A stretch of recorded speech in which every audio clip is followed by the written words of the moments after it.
Selamat malam Celebes People, senang sekali saya Rafika Mustaqimawarda kembali menyapa Anda secara langsung dari studio Celebes TV Makassar dalam program Obrolan Karebosi.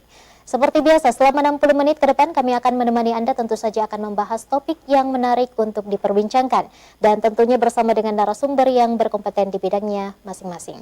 Celebes People, Wali Kota Makassar, Bapak Muhammad Ramdan Pomanto atau biasa atau akrab disapa dengan Bapak Dani Pomanto memilih hengkang dari Partai Nasdem dengan berbagai alasan. Salah satunya adalah atau diantaranya faktor keluarga dan faktor politik. Nah, seperti apa kemudian arah politik Dani Pomanto ini setelah hengkang dari Partai Nasdem? Benarkah kemudian akan bergabung dengan Partai PDI Perjuangan? Bagaimana selanjutnya kami akan membahasnya lebih jauh bersama dengan pengamat pemerintahan dan juga pengamat politik. Saya langsung saja ingin menyapa narasumber saya yang sudah hadir malam hari ini. Ada Pak Andi Ali Armunanto selaku pengamat politik. Assalamualaikum Pak Ali. Waalaikumsalam. Sehat Pak? Salam, Celebes People. Sehat Pak ya. Baik, terima kasih Pak Ali sudah sempat bergabung di obrolan Karebosi malam hari ini. Saya juga ingin menyapa Pak Andi Luhur Priyato selaku pengamat pemerintahan. Terima kasih Pak Andi Luhur sudah hadir di obrolan Karebosi.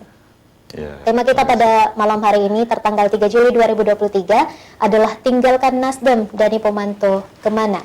Kami juga perlu menginformasikan Pak bahwa sebelumnya ini kami telah mengundang dari pihak DPW Partai Nasdem, namun mungkin sesuatu dan lain hal sehingga tidak sempat hadir pada malam hari ini. Baik, saya terlebih dahulu ke Pak Ali selaku pengamat politik. Bagaimana Anda melihat Pak dengan beredarnya kabar bahwa Bapak Wali Kota Makassar ini meninggalkan Partai Nasdem? Iya, kalau kita berbicara dalam konteks politik Indonesia, party switching ya, perpindahan dari satu partai ya, keluar masuk partai, itu adalah hal yang wajar gitu ya. Itu adalah hal yang wajar dalam konteks Indonesia yang demokrasinya masih dalam tanda kutip masih baru ya. Kenapa saya bilang wajar? Karena memang di Indonesia ini kita tidak punya tradisi kepartaian yang kuat seperti di negara-negara demokrasi yang lebih advance, misalnya seperti di Amerika atau di Inggris atau di negara-negara Eropa yang lainnya. Mereka sudah punya tradisi kepartaian yang kuat. Itu ditandai dengan proses institusionalisasi partai, di mana ideologinya ya dipahami dengan baik oleh kadernya, lalu kemudian proses kaderisasinya berjalan dengan sangat bagus dan berjenjang, tidak asal main caplok politisi sana sini. Nah itu yang membuat mereka susah untuk pindah partai. Nah kalau di Indonesia itu tidak terjadi gitu. Partai-partai kita tidak terinstitusionalisasi dengan baik. Proses kaderisasi tidak berjalan dengan baik. Jadi jangan tanya ideologisasi yang terjadi di partai gitu ya.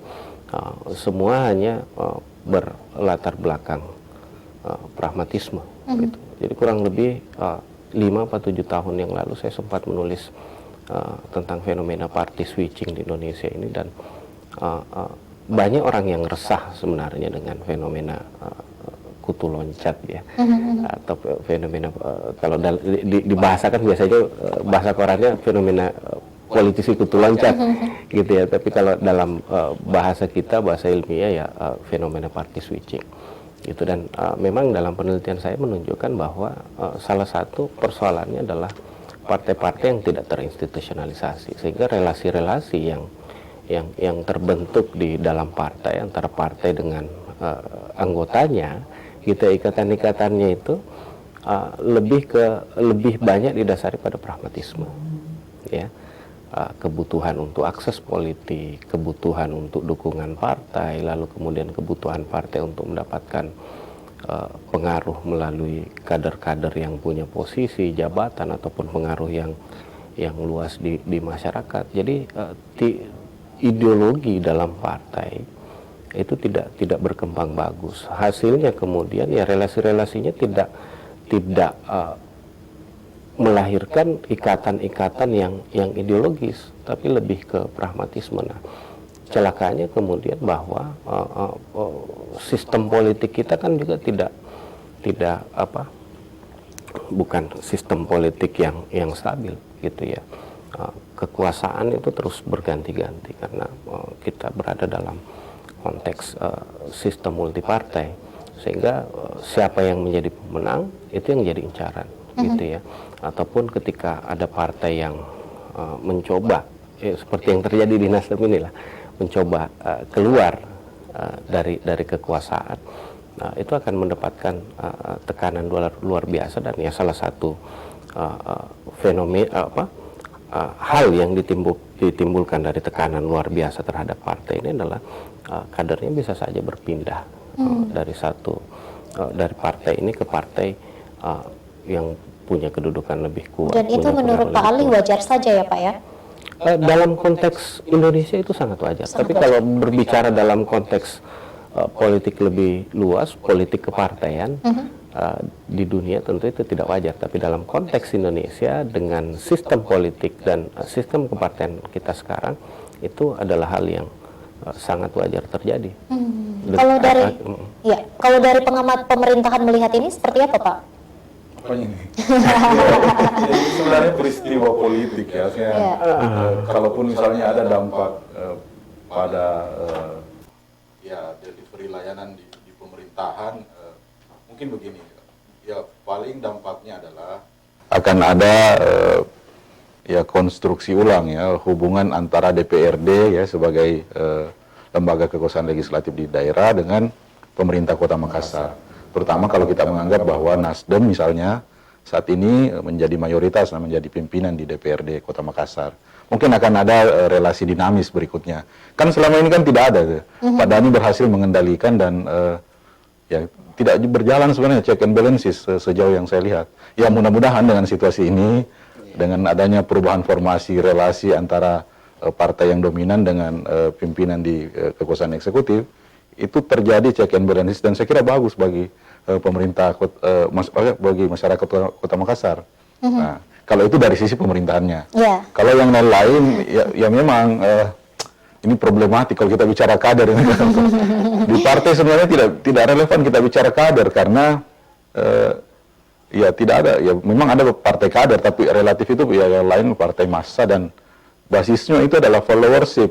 Orang pindah dari satu partai ke partai lain karena mengikuti patron tertentu atau dia membutuhkan dukungan ya dari tokoh-tokoh tertentu di partai itu.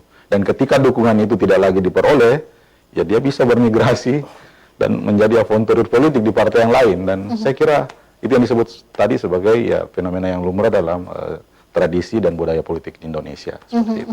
Saya kembali ke pengamat politik, Pak. Ini kan menurut informasi yang beredar ya Pak Dhani Pomanto ini memilih hengkang dari Partai Nasdem ini karena ada berbagai alasan. Di antaranya mungkin karena faktor politik dan juga faktor keluarga. Maksudnya seperti apa Pak? Dari kacamata seorang pengamat politik. Iya, saya nggak paham ya kalau ini ada dibawa-bawa ke keluarga gitu ya. Ya mungkin memang ada persoalan keluarga dalam hal ini, tapi saya lebih melihat ke persoalan kekuasaan ya, persoalan relasi kuasa, persoalan politiknya.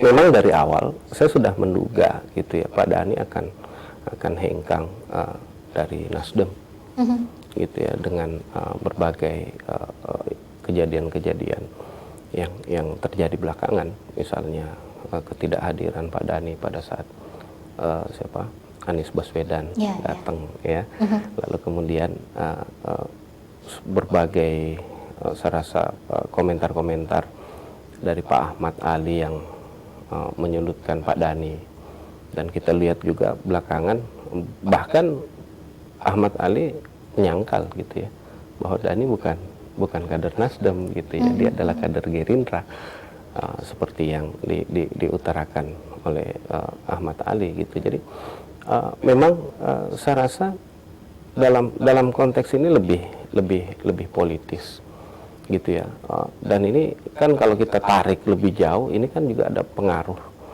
tarik menarik polarisasi capres gitu ya, dan juga faktor yang menarik yang menarik Dhani juga untuk mempengaruhi Dhani juga untuk membuat pilihan-pilihan itu, saya rasa juga faktor karir politik ke depannya gitu ya. Kita tahu juga Pak Dhani sedang menjalankan atau mengupayakan untuk dicalonkan sebagai gubernur gitu ya. Jadi banyak hal saya rasa yang berkontribusi pada relasi kuasa ini yang menyebabkan Pak Dhani juga ini. Nah, salah satu juga saya rasa dengan terpuruknya kondisi Nasdem secara nasional, mau nggak mau kita harus bilang bahwa Nasdem ini kan sekarang sedang tersudut gitu ya, bahkan kader-kadernya terancam dipenjarakan gitu. Johnny G. Plate sudah jelas gitu ditersangkakan KPK. Pak Sarul sedang dalam proses pemeriksaan ya.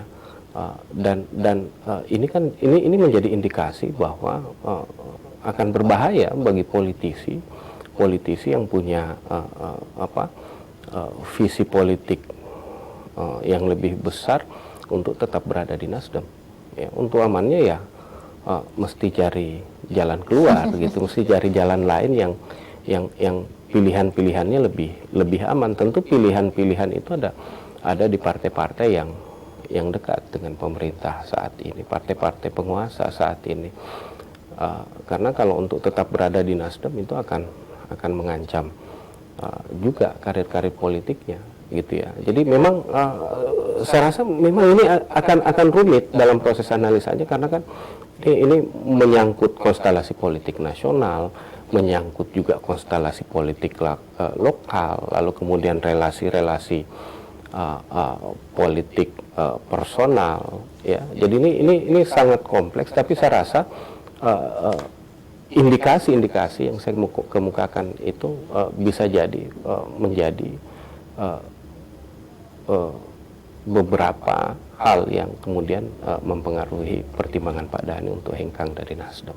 Baik, Pak, kira-kira saya butuh pandangan dari Pak Luhur ya Pak ya, kira-kira ini akan berpengaruhkah dengan roda pemerintahan di Kota Makassar? Ini kan kita tahu berarti dengan hengkangnya Pak Dhani Pomanto dari Partai Nasdem akan berbeda dengan Wakil Wali Kota Makassar, Pak. Nanti akan dijawab Pak Luhur setelah pesan-pesan berikut ini. Tetap bersama kami pemirsa di Obrolan Karebosi. Terima kasih pemirsa, Anda masih bersama kami di Obrolan Karebosi. Tinggalkan Nasdem, Dhani Pomanto kemana? Masih bersama dengan Pak Ali dan juga Pak Luhur. Saya kembali ke Pak Luhur selaku pengamat pemerintahan. Tadi sempat terpending Pak Luhur bahwasanya ini dengan hengkangnya Pak Dhani Pomanto dari Partai Nasdem ini akan mungkin berbeda dengan tidak separtai lagi dengan Wakil Wali Kota.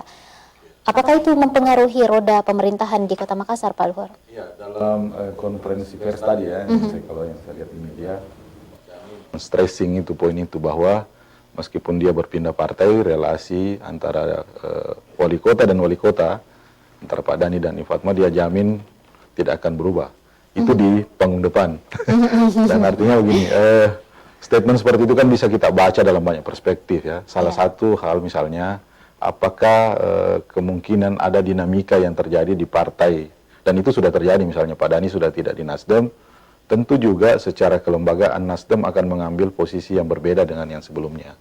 Ya, tentu kebijakan-kebijakan Nasdem sekarang tidak bisa lagi disebut sebagai pendukung pemerintah kota, karena faktanya bukan lagi Pak Dhani sebagai tokoh Nasdem di situ. Ya mungkin akan ya check and balances akan berjalan kembali. Saya sebenarnya berharap relasi itu menunjukkan situasi yang membuat keseimbangan baru dalam pemerintahan Kota Makassar, terutama di DPRD dan pemerintah kota. Kalau di internal birokrasi, ya pengaruhnya kalau betul-betul terjadi di relasi disharmoni, itu akan ada fragmentasi di birokrasi. Dan kita tahu memang bahwa masing-masing orang ini kan sudah menempatkan orang-orang di posisi-posisi di OPD, dan kalau betul-betul terjadi fragmentasi, ada terjadi perpecahan dan tidak harmonis hubungannya, itu akan berpengaruh pada pembelahan di birokrasi. Dan ya, sebagaimana pengalaman-pengalaman sebelumnya. Dan itu sangat mungkin terjadi kalau situasi eksternal memang juga mendorong situasi seperti itu. Apakah akan mempengaruhi arah kebijakan nantinya Pak dengan perbedaan partai dari wali kota dan wakil wali kota? Ya, di Undang-Undang 23 2014 itu kan fungsi, ya kewenangan wali kota kan terbatas sebenarnya, ya terbatas. Dia membantu mengeksekusi program-program yang dicanangkan oleh wali kota. Wakil wali kota itu terbatas, sehingga dia lebih fungsi koordinasi, lebih ke tindak lanjut temuan tertentu. Tapi kalau misalnya terjadi relasi disharmonis, ya sama dengan pengalaman yang lalu misalnya antara Pak Dhani dengan Deng Ical misalnya. Seperti itulah akan ada political blocking misalnya, akses wakil wali kota untuk mengakses sumber daya publik, sumber daya kekuasaan itu dibatasi, dan itu akan membuat di bawah orang-orang yang ada di birokrasi ini juga menjadi terbelah. Dan ya dampaknya misalnya delivery layanan publik ya bisa terhambat karena situasinya tidak stabil seperti itu. Berarti ada pengaruhnya ya Pak ya? Iya ada, kalau misalnya betul-betul terjadi, tapi ini kan kita harus menunggu dulu apakah betul-betul terjadi seperti itu. Ya. Dan itu baru bisa dibuktikan setelah beberapa saat. Tapi indikasi tendensi ke arah sana dalam situasi kan begini, misalnya nanti Pak Dhani betul-betul jadi pindah ke partai tertentu, ya pasti partainya juga ingin dioptimalkan, misalnya partainya ingin yang mengatur ya, mengelola sumber daya publik atau sumber daya kekuasaan, apakah anggaran, kebijakan, dan itu pasti akan ya berhadapan dengan kepentingan Partai Nasdem misalnya, dan di situ akan terjadi ya fragmentasi, akan terjadi ya ya persaingan lah, kompetisi antar partai dan ya orang-orang yang ada di dalam pemerintahan Kota Makassar itu, antara wakil wali kota dan wali kota. Baik, saya ke pengamat politik. Pak, beredar kabar bahwa salah satu alasan hengkangnya Pak Dhani Pomanto ini dari Partai Nasdem adalah karena beda arah pilihan presiden 2024. Itu masuk akal Pak? Akalkah dari kacamata politik Pak? Ya, sangat masuk akal gitu ya. Karena begini, konstelasi politik atau polarisasi politik nasional itu sangat mempengaruhi relasi aktor sampai ke level-level lokal gitu. Dia sangat mempengaruhi networking ya, sangat mempengaruhi konstelasi dan formasi aktor politik. Nah, kita lihat sekarang misalnya di level nasional, ketika PDIP sudah main kayu gitu ya, dalam tanda kutip main kayu gitu ya, Nasdem dihajar habis-habisan ya, dan bukan hanya menterinya gitu ya, bisnis Surya Paloh juga terimbas gitu ya, bisnis orang Nasdem juga terimbas gitu ya, dan kita juga tahu bahwa walaupun walaupun disangkal gitu, tapi kan ada kontrol terhadap proses-proses politik yang terjadi gitu ya. Saya mau bilang begini,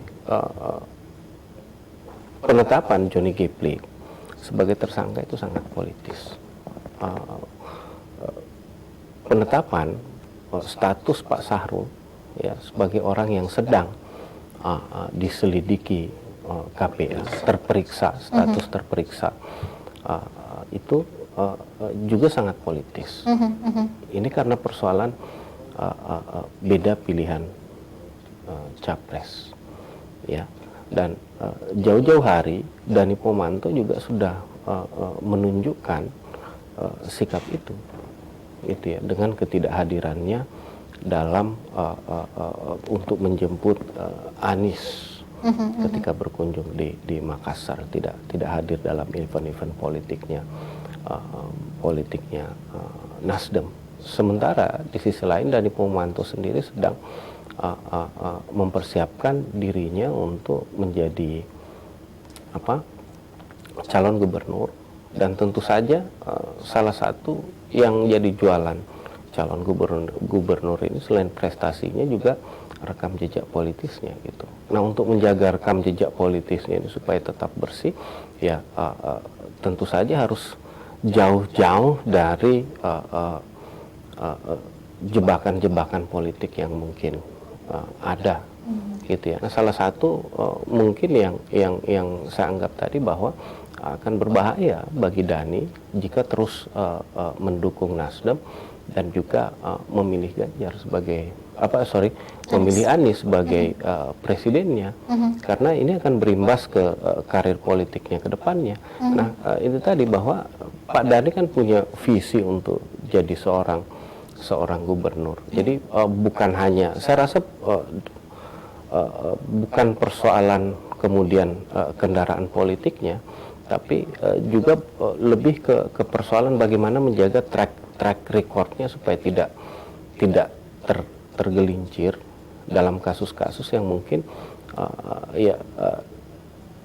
sangat ini kan politisi ini kakinya satu di penjara, satu di surga gitu ya, satu di surga, satu di neraka. Tergelincir sedikit itu bisa membuat dia masuk penjara gitu. Nah, itulah yang kadang-kadang dipolitisasi ya oleh orang-orang tertentu supaya bisa mencederai rekam jejak politiknya Pak Dhani, orang-orang yang ini. Kita tahu misalnya bagaimana bersihnya rekam jejak Ilham Arief Sirajudin, tapi kemudian di akhir-akhir masa jabatannya tergelincir, gitu ya.